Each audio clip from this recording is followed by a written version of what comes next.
Singamampondo bise Singamaxhosa Ribasuthu. Bavuga ko bakomoka ku mwami wakundaga umuco kurusha intambara. Babaho ubuzima bwabo hagati y'isi ndetse n'abakurambere. Biyemerera ko abakurambere babo babana ubuzima bwabo kugeza bugeze ku musozo. Mu ntangiriro z'ikinyejana cya 19 nibwo batangiye kugenda bagura imiryango yabo ibizwi nka ngo n'immigration. Ubuzima bwabo n'inka ni ibintu bidakunze gutandukana na gato. Bakunze kugaragara mu myambarire itangaje cyane ariko nanone yibanda ku muco.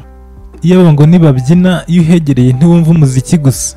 Yewe njye naketse ko ahubwo ari imwe abanyarwanda bavuga ngo umudiho uva mu itako.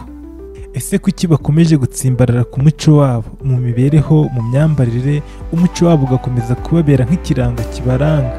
Ni byinshi naguteguriye kuri uyu muryango ukomoka muri Afurika y'Epfo, hamwe n'ibindi naguteguriye ngo haye ikaze hano ni kuri Bwizi Entertainment. Njye waguteguriye kandi ugiye kugezaho kino kiganiro nitwa Bwizi.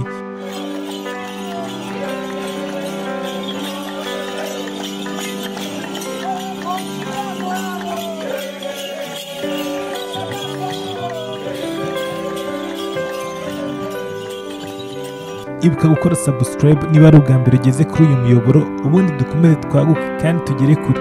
Ubundi munyemerere uko ariko dutangira mbinjiza mu kiganiro kirambuye naguteguriye kuri aba bantu b'abangoni bakomoka mu gihugu cya South Africa.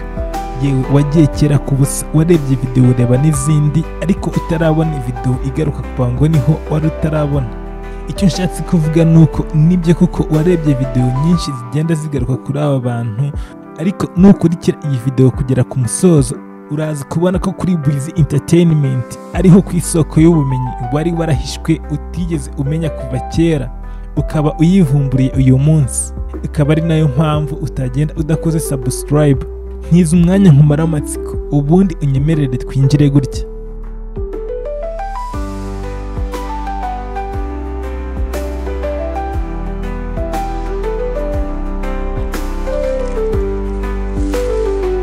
Izina ngoni ryaturutse ku miryango iyomoye kuri Shakazulu ubwo yakoraga impinduka mu gisirikare cye aho nahagana mu ntangiriro z'ikinyejana cya 19.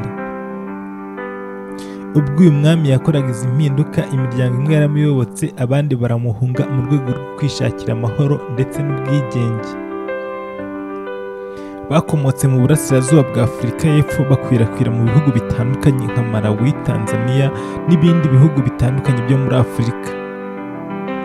Natangiye nkubwira ko iyi miryango ikoresha abakurambere bayo mu migenzo myinshi itandukanye.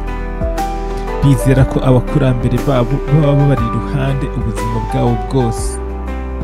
Ariko nanone aha nkibaza, ese ni imyemerere yatumye batsimbarara kuri iki kintu cyo gutsimbarara ku bintu by'abakurambere babo? Ese koko baganira nabo bakabakuraho ibisubizo by'ibibazo mu buzima bwabo bwa buri munsi? Ariko byose uraza gusobanukirwa. Reka tugaruke ku myambarire n'impu n'ibirango by'amateka y'umuco wabo. Imyambarire yabo iratangaje, ntawe uyibona ngo yibagirwe. Ariko nanone si imyambarire gusa, nabonye imitako y'amabuye, inzogera, amahembe n'impu z'inyamaswa zitandukanye. Buri kimwe muri ibyo kiba giteye amatsiko. Nagiye mbonamo ibirango bisobanura ubuhanganye no gukomera k'ubuyobozi bwabo, ndetse n'indi mitako myinshi itandukanye bakoresha bifashisha mu gutaka aho baba. Abakobwa b'abangoni baratangaje cyane. Si ubwiza gusa ahubwo n'igicumbi cy'umuco. Bambara bijyanye n'imico yabo, bakagira n'imbyino zikurura amaso y'ubireba ariko bakabikorana imbaraga nyinshi ku buryo bukomeye. Babikorana imbaraga nyinshi iyo bari kubyina ku buryo iyo ubyitegereje wibaza niba ari ukubyina cyangwa se ari ikindi kintu bari gukora. N'ubutaka buri hasi ntago buba bworohewe, ariko nanone kandi biba bibereye ijisho kandi bishimishije. Ngoni izi people. Ese kuki inka zigaruka kenshi mu muco wabo? Aho nagiye mbabona hose nagendaga mbona inka iruhande rwabo. Ntizahabaga nk'amatungo ahubwo zahabaga nk'ibimenyetso. Ubushakashatsi bugaragaza ko inka ziba ari ikimenyetso gikomeye cy'umuryango ndetse n'umusingi w'umuryango ugiye kubakwa uwo ari wo wose. Bazikoresha mu bukwe ndetse no mu yindi migenzo yabo. Ariko nanone iyi miryango y'abangoni ifite ibanga rikomeye budakunze gushyira hanze. harimo nk'imigenzo y'abakera badakunze kuvugaho, indirimbo ziririmbwa hagati yabo gusa, imihango igiye itandukanye ibera mu mwijima w'ijoro ndetse n'ibindi bigirwa ubwiru bidakunze gusobanuka neza. Ariko nanone kandi tukibaza, ese ngo these people ni iki kibarinda kwandagara? Ni iki gituma bahora bakomeye aho bageze hose bagahorana ubudasa? Hano ni kuri Bwiza Entertainment, ntiza umwanya nkumara amatsiko ubundi ibindi bindekere. Ese ni iki gituma umuco wabo ukomeza kuramba ukarambagira nk'imizi y'ibiti aho kurimbuka? Gusa twihuse, igisubizo ni uko aba ngo nibaramba kukubaha ibyo abandi bibagirwa. Akenshi barinda umuco wabo bakawambara ku mubiri, barawugendana ahariho hose, haba mu mbyino, mu ndirimbo ndetse bakawutoza n'abato. Ikindi kintu gikomeye twakwigira kuri uyu muryango ni uko bamenye ko isi ihinduka ariko abantu badashobora guhinduka, kandi igihe abantu bahindutse bakibagirwa umuco wabo nabo bazazima ndetse bakibagirana. Babivuga mu ndimi zabo zo kuzimiza bagira bati, igiti kitashoye imizi ku mpeshyi kirazima kikuma bakagicana, ariko iyo cyashoye imizi kirarambagira kikagera ku mugezi kikavoma amazi ndetse kigakomeza kigatoha kikamera neza. Ibyo bikaba ariyo mpamvu uko babonye muri uyu mwaka ariko uzabona mu mwaka w'2030 ndetse no mu yindi izakurikiraho.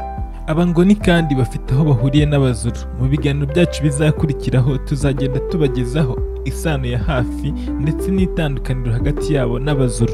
Ahangaha ni kuri Bwiza Entertainment, wibuke gukora subscribe niba utarayikora, ubundi ureke Bwiza Entertainment ikomeze ikubera isoko y'ubumenyi. Abaguteguriye kandi bakugejejeho kino kiganiro ni Bwiza, kandi nkwifurije gukomeza kugubwa neza aho uherereye hose ku isi. Amahoro y'Imana abe kuri mwe.